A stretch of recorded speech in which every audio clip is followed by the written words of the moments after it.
Chapter 2 of the book The Mother. In all that is done in the universe, the divine, through his Shakti, is behind all action, but he is veiled by his Yoga Maya and works through the ego of the Jiva in the lower nature. In Yoga also, it is the divine who is the Sadhaka and the Sadhana.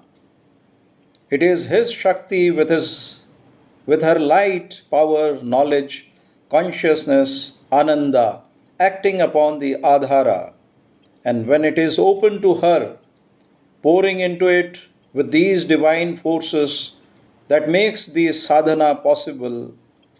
But so long as the lower nature is active, the personal effort of the sadhaka remains necessary. The personal effort required is a triple labor of aspiration, rejection, and surrender. An aspiration vigilant, constant, unceasing. The mind's will, the heart seeking, the ascent of the vital being, the will to open and make plastic the physical consciousness and nature. Rejection of the movement of the lower nature, rejection of the mind's ideas, opinions, preferences, habits, constructions, so that the true knowledge may find free room in a silent mind. Rejection of the vital natures, desires, demands, cravings, sensations, passions, selfishness, pride, arrogance, lust, greed, jealousy, envy, hostility to the truth, so that the true power and joy may pour from above into a calm, large, strong, and consecrated vital being. Rejection of the physical nature's stupidity, doubt, disbelief, obscurity, obstinacy, pettiness, laziness, unwillingness to change, tamas, so that the true stability of light, power, Ananda may establish itself in a body growing always more divine. Surrender of oneself and all one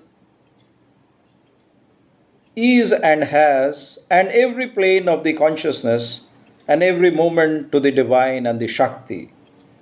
In proportion as the surrender and self consecration progress, the sadhana becomes conscious of the divine Shakti, doing the sadhana, pouring into him more and more of herself, founding in him the freedom and perfection of the divine nature.